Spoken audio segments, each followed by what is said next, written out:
All right. Yeah. So how did you end up in Singapore, man? Because I'm actually local. I'm from here. I'm supposed to be here. Who let you in? He said, "Who let me in? Who opened the door for you? Who let me in, man? Yeah. Who let the dog in?" All right. Well, so my cousin Anthony Bahadur. He came out here. He was playing for Sengkang Punggol at the time, and he basically, when I was in college, he basically, wrote me a message, because I did talk to him all the time anyway. But one day he just hit me and said, "Jordan, like, come up to Singapore."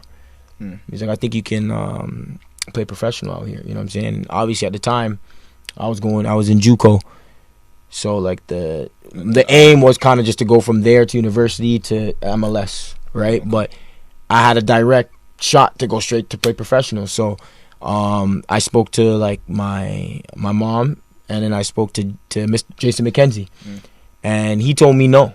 I don't know if you know that. Yeah, he told me no. He's like, he wants me to stay in school, finish school, and then like wait till I'm done, at least finish the JUCO at least, and then go and make that move. Or you know what I'm saying? Because then at least you have something there. Yeah, at least degree. So then he was kind of just trying to convince me not to go, but now it's like I made my decision. I was like, I might as well, right? So I basically left. I went back home, and Baja sent me money. He sent me like 1,000 plus.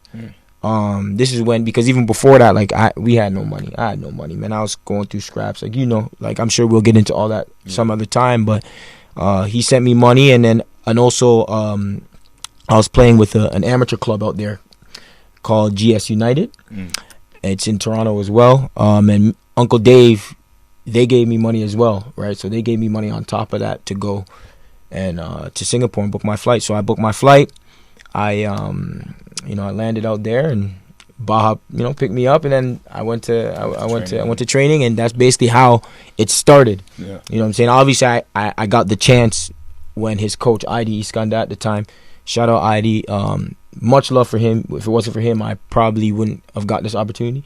And I think, in life sometimes you need someone to give you that, like that pull. Believe in you. Yeah. And you might, especially your first step. Right? Yeah. Sometimes you might need that, but after they give you that chance, it's up to you to take it. Yeah, run with it. Yeah, you know what I mean. And then if you're prepared for it, then there you go. Yeah. So that's basically how I got the chance to come out here and start playing. Was it a seamless transition for you? Like when you got here, was it like, okay, I have Baja here, so I'm learning a bit from him because he's already been here, and I'm like, okay, I can live here, that's fine, and I can play pro out here, and it's easy, I can do this. How did you feel? I mean, when I first came here, it was kind of easy because there's a few Canadians. There's about 3 or 4 Canadians out here that were from the area that I was from. Oh, word. Yeah, so it was a bit easy to kind of adjust in terms of having people there that you already know. Yeah. It's different if you come here and you don't know nobody. Yeah. You know what I'm saying? So at least I knew somebody. But now in terms of the culture here and like seeing things that that was kind of shocking because when I came, I'll give you certain things that happened. Like I seen people eating with their hands. You know what I'm saying? And I was like, yo, what's going on? Why are you eating with your hands? Dude's just looking at me like, yo, you want me to eat with my feet? And I was like, are you serious? I was like, yo, are you serious? Like, yo, are you for real? And then he's like, yeah. I was like, oh, shout out Diallo. That was Diallo. That's a story, maybe another day. Okay. But I'll give you a different story that happened. Like, so I went into the changing room, and like, when you're in a professional changing room, guys are a bit crazy in the locker room. You know what I'm saying? Guys are going, towels, going crazy. Doing all types of pranks on you, doing all types. I mean, it's in any. He'll know if when because he's a basketball player. They're gonna be doing some crazy stuff in that. Play with me. In that, whatever. play with your girl. Don't play with me. So straight like that. You feel me? Oh my God! So this to every team. Oh my God! So I went to the changing room, Hougang Stadium at the time, and I had to go to the washroom. You know, I had to take a number 2. I had to take a number 2. So I went in there to take the number 2, thinking I'm going to see a proper toilet. And you know, instead of toilets being, how can I put it? The toilets are like the porcelain seat. Yeah. It wasn't up. It was in the ground.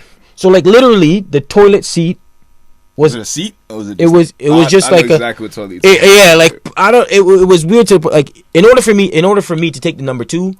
Yeah, explain them what it looks like, because for people. So it's a flat surface, and then they have the hole, the hole there for you to go and, you know, squat down and basically imagine the toilet itself, like without the seat, but like the actual toilet being put in the ground. It's like an underground pool, right? Like a below the ground pool type thing. Like you put it in the ground, and then like the seat is there, and you just kind of. So then that's I looked at that and I was like, what am I about to do? Like I'm about to shit myself. Yeah, like facts. I didn't know what to do. So I eventually, like, I had to kind of do it. I think I had to do it. You know what I'm saying? Like I had no choice. What am I gonna do? Yeah. But then when you do it, I'm looking for the toilet paper, and there's no toilet paper.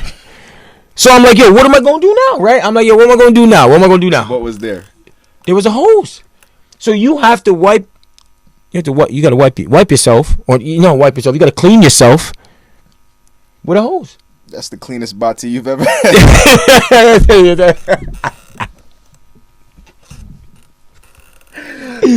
So I had to wash myself with a hose, and then I had to go get, like, you know how people have those like napkins that they give out, like, so I had to get some napkins and start using that. You know what I'm saying? Because after I washed myself, I felt kind of weird. Yeah. You know what I'm saying? I didn't feel right. Yeah. You know? I didn't feel right. You know what I mean? So after that, like, I had to, I got some napkins and I wiped myself, and then I went and I started pushing. But don't like that stuff. Like it took me a while to get used to that. You know what I'm saying? Yeah. So eventually there's toilets. Proper toilets, like back home. I can't say proper. I mean toilets like back home. Yeah. And like with toilet paper, the standard toilets. And I started, I used that. But like for a while, like I didn't know. You know what I'm saying? And then Baha didn't give you the rundown. What's up, Baha? Yeah, Baha didn't give me no rundown. All Baha was doing was eating prata and white rice. I'll tell you that. A prata with and some white rice with the curry sauce. That's all he was eating. That's what I was eating for about a year and a half. Real healthy. Yeah, real soccer player. So, I had a question based on that though, because it kind of stems off of that. Yeah. As somebody, I mean, you've been here 11 years now, right? Something like that. Yeah, going on 11 years, a decade, right? So, it makes it sound so bad. I mean, you're an old dude, but we're gonna get by that. So, all right, you look young though. Let's look in here. But no, I mean, like, what would you tell the young Jordan, or maybe not even you, but somebody coming in? Maybe not even necessarily for soccer, but an expat moving to the country, doesn't know what to expect, maybe doesn't even have the same, like, group of people around them that you were lucky enough to have. And what would you tell them to make them kind of make that transition a little bit more seamless? Like, what would be... Yeah, put him on the spot. You know what I mean? He thought it was just going to be all... Shoot, that's a good one. What would I tell someone to kind of... Well, I would tell them to kind of embrace the culture. Right, and understand that, everything isn't like how it is in where you're from, right? So you just gotta kind of accept and embrace that things are different in other places, and it's not like it's the wrong thing. That's what they do. You understand what I'm saying? So you just have to get comfortable with that, kind of quick. You know what I'm saying? In order for you to kind of not be stressed out or whatever the case may be, right? Like I was. Right, because if I kind of knew that coming in and had that mindset already, then it probably would have been a bit different, right? But like I know that things is different, and I'm gonna just deal with it and adapt to it, and then keep it pushing. So that's probably what I would tell someone, because other than that, it will be a culture shock for a lot of people, for most people. So you're gonna have to kind of just deal with it, but it's just how you deal with it, and if you're gonna accept it. You know what I mean? If you're just there like, I can't do this, I can't, like I was like, yo, I can't, I'm struggling, then yeah, it's gonna be tough. Yeah, I think that's a good point to bring up. I think a lot of times, I mean, I dealt with it with friends that we go to random other places, even within the States, right? And they'd be like, wow, it's not like it is in Arizona. and I have to remind them, like, you're not in Arizona, right? That you just said it in the words right there. Like, you're not there, so you have to be understanding of differences. Like, if you want to just deal with the same stuff, then you're gonna have to go with it and roll with it. But like, you have to stay at home if you don't want to deal with new things. But if you're willing to try new things, willing to experience new things, you got to be open to them first. You know. So. Yeah. So this is a conversational base. Someone just put something up there, said it's 5 p.m. You know what I'm saying? It's all good. We can talk. You know, this is all conversation over here, man. Shout out to Donovan. You know what I'm saying? Shout out to Big D, man. You can just say it. You can just say, yo, it's 5 p.m. You know what I'm saying? Like, come on, man. He being respectful. I ain't the president, man. And I'm not gonna lie to you, I couldn't even see what that said. Hey, yo, I ain't the president. Hey, I ain't Trudeau. You know what I'm saying? Like, you can talk to me. It's all good. Yeah, there we go. There we go. All right, so. If you enjoyed this short clip, go check out our full episodes on Spotify, Audius, and YouTube, as well as stay tuned to our Instagram for updates on new clips, giveaways, and our future guests. Keep your eyes glued on the Single Point of View.